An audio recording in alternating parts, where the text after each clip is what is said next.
More now on our breaking news. Western leaders have reiterated their support publicly for Ukraine in the wake of today's tense Oval Office meeting between Ukrainian President Zelensky and President Trump. Joining me now is CNN senior military analyst, Admiral James Stavridis, former NATO Supreme Allied Commander, now a partner at the Carlyle Group, a global investment firm. Good to have you on, sir. Nice to see you this Friday. Thanks, Jim. You, of course, commanded NATO forces in Europe. I wonder, what are NATO member states and their leaders, America's treaty allies, thinking tonight after this display in the Oval Office? Yeah, let's start actually in Moscow, where they're not popping champagne because they're under sanctions from France, but they're breaking out the best bottles of vodka. Everybody's very, very happy in Moscow, and you see that across Russian television. Now let's shift to Brussels, where the greatest pool of allies, partners, and friends the United States could possibly have in the world are fellow democracies across this transatlantic bridge.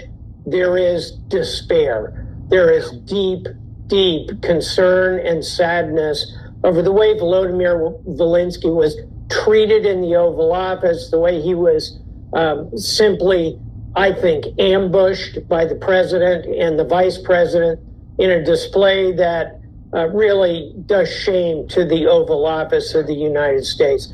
I think the question now, Jim, is what happens in Europe? Let's face it, the spotlight will now go to Europe.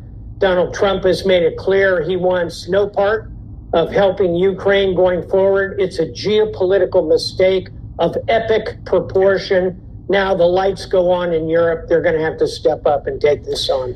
Yeah, as you know, Trump has not just warned Ukraine it's in effect on its own. I mean, he said that to Europe effectively. And the way European leaders are taking that, Friedrich Merz among them, soon to be Chancellor of Germany, is that they cannot rely on the U.S. to enforce Article 5 of the NATO treaty. Is that a fair concern on their part? Has Trump effectively, if not by signing a document, removed the U.S. from the alliance?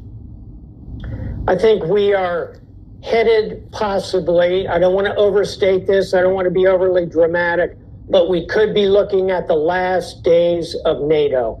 And this is a gut issue about who are you going to support?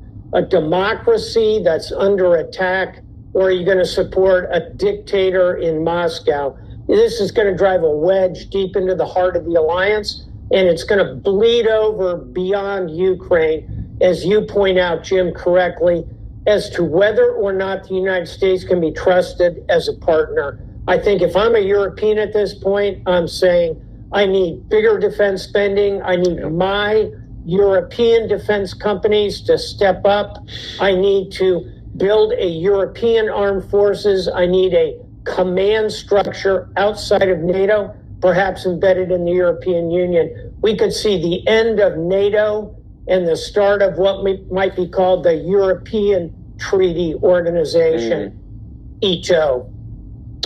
Is the U.S. safer or less safe without NATO? We are less safe on the most pragmatic possible sense.